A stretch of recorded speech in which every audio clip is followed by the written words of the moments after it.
चंदा सुबह सुबह कपड़े धो रही होती है। तभी चंदा की सौतेली माँ डुमरी चंदा को और भी कपड़े लाकर देते हुए कहती है, सिर्फ खाने में तेरे हाथ चलते हैं, वैसे तुझसे कोई काम नहीं होता है। चल जल्दी जल्दी हाथ चला ताकि तुझे और भी काम दूं। बस मुफ्त की रोटी तोड़ने आती है। तुम चंदा को इतना काम क्यों देती हो? राखी से भी घर का काम करवाया करो। क्यों ना करवाऊं इस बिन माँ की बेटी से काम। और मेरी फूल सी बेटी की अभी उम्र ही क्या है, बस 20 साल की तो है अभी। और ये करमजदी पूरे 22 साल की हो चुकी है। माँ मुझे भूख लगी है, कब तक खाना बनेगा?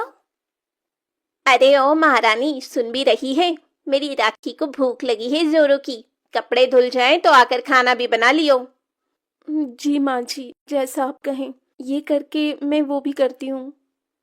डुमरी और राखी इतना कहने के बाद वहां से चले जाते हैं और ये देख केशव परेशान हो जाता है और अपनी बेटी चंदा के पास जाता है जो कि कपड़े धो रही थी। चंदा बेटी, मुझे माफ कर दे। मैं ही तेरा गुनहगार हूँ। मैंने तो सोचा था कि तेरी माँ के जाने के बाद डुमरी तुझे तेरी माँ की तरह प्यार देगी, लेकिन मैं शायद भूल गया। सौतेली तो आखिर सौतेली ही होती है, और आज तक डुमरी ने बस तुझ पर अत्याचार ही किए हैं।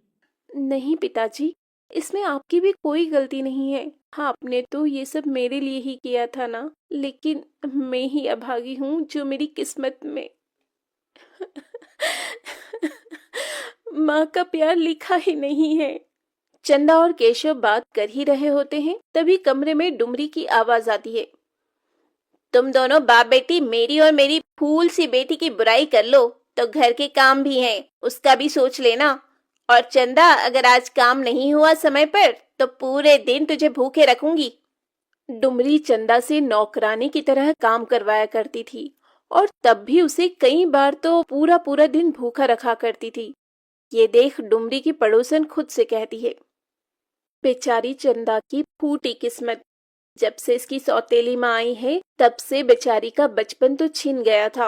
अब जवानी में ये औरत इसे नौकरानी की तरह काम करवाती है। भगवान, बेचारी को अच्छा घर परिवार ससुराल दे।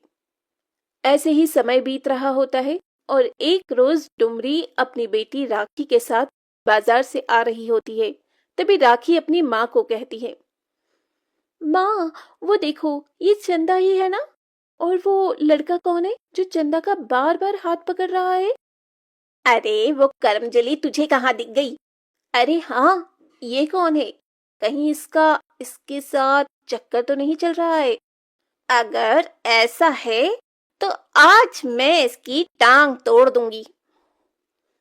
माँ, मैंने इसे अपने घर के आसपास भी घूमते देखा है और अब तो मेरा शक भी यकीन में बदल गया है।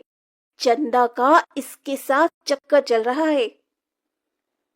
अभी यहाँ रोड पर तो मैं तमाशा नहीं करना चाहती हूँ, लेकिन आज इसे घर आने दे।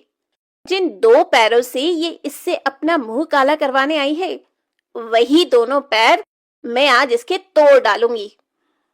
अब राखी और डुमरी केशव के कान भरकर चंदा के आने का इंतजार करने लगते हैं।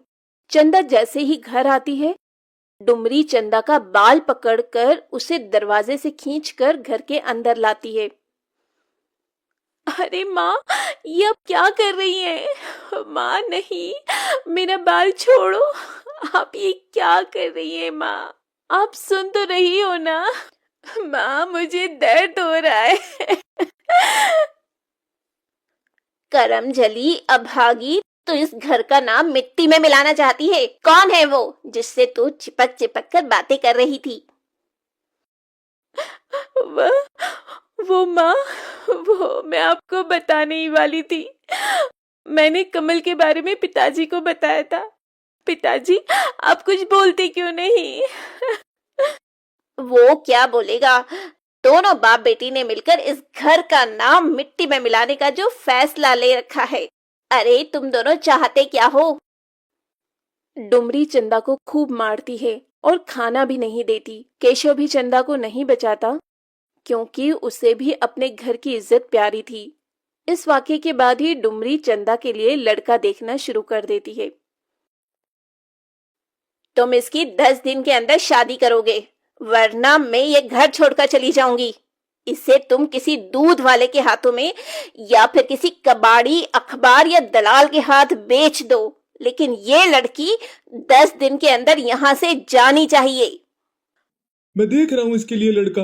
अब तुम शांत हो जाओ और मुझे भी शांत रहने दो। वो तो अच्छा हुआ मैंने इसे देख लिया, वरना इसने तो इस घर के बारे में एक बार भी नहीं सोचा है।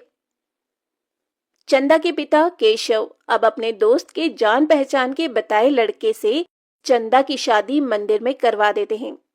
चंदा तो गम की मारी अपनी जिंदगी काट रही थी, लेकिन चंदा जैसे ही अपने ससुराल जाती है, उसके ससुराल में चंदा के पैर रखते ही कई सारी अच्छी खबर आती है।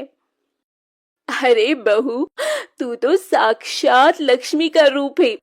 क्या बात है, तूने तो घर में कदम रखते ही इस घर को स्वर्ग बना दिया।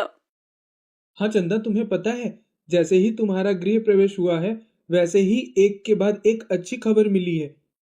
हाँ बहू, तू यहाँ बैठ। आज ही शाम में हम अपने नए घर में शिफ्ट हो जाएंगे। मैं कुछ समझी नहीं माँ जी। देख, मैं तुझे बताती हूँ।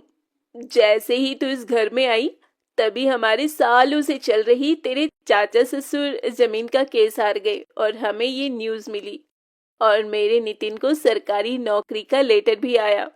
और तेरे ससुर का जो सालों से पैसा अटका था, वो भी कल ही मिला है उन्हें। अब हम शाम तक ये किराए का घर छोड़कर अपने बड़े से घर में जा रहे हैं।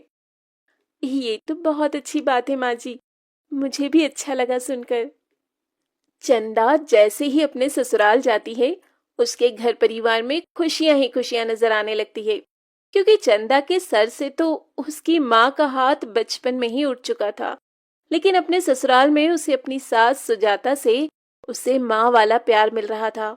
और अब ऐसे ही काफी समय बीत जाते हैं। एक रोज केशव चंदा के घर आता है और वो चंदा का हवेली जैसा घर देखकर बहुत खुश होता है। और चंदा की सास भी केशव को कहती है, आपने तो हमारे घर बहू नहीं, साक्षात लक्ष्मी दी है, लक्ष्मी। इसके घर में पैर रखते ही देखिए हम क्या थे और क्या हो गए। मुझे तो पहले ही पता था, मेरी बेटी के अच्छे कर्म हैं। जिस घर में जाएगी उस घर को स्वर्ग बना देगी, स्वर्ग। ये राखी की शादी का कार्ड है, हम सब जरूर आएंगे पापा जी।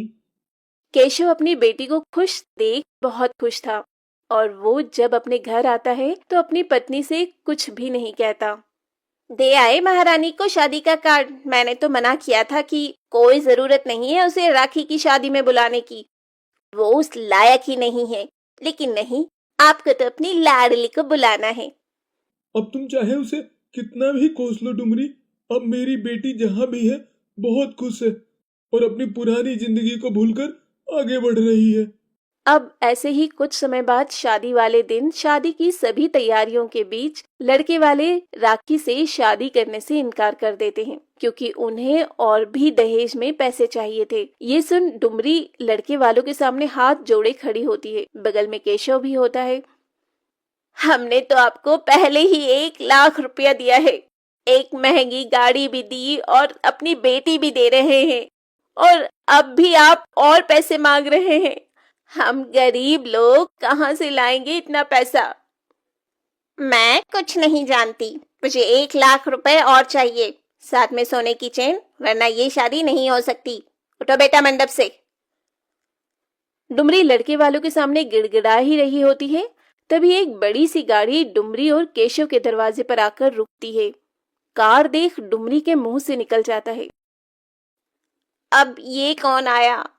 कहीं भगवान ने मेरी सुन तो नहीं ली और मेरी मदद को कोई फरिश्ता भेज दिया। जरूर चंदा बेटी आई होगी और दामाद जी। हाँ, क्यों नहीं, वो भिकारन कार में होगी। तुम भी बिना पिए कैसे सपने देखते हो?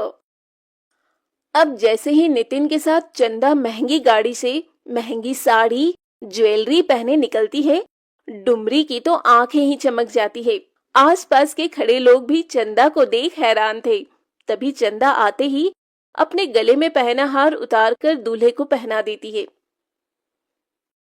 क्या मांग है तुम्हारी? 1 लाख रुपए और सोने की चेन? वो छोड़ो, ये लो पूरे 10 लाख का हार है ये, और चुपचाप शादी करो। अगर अब कुछ भी बोलने की कोशिश की तो पुलिस को बाद में बुलाऊंगी। पहले यहाँ जितना खर्चा और बेइज्जती हुई है उसे पहले वसूल लूंगी। चंदा बेटा, कौन सी लॉटरी लगी है तेरी? लंबी गाड़ी, नौकर चाकर, तू तो एकदम बदल गई।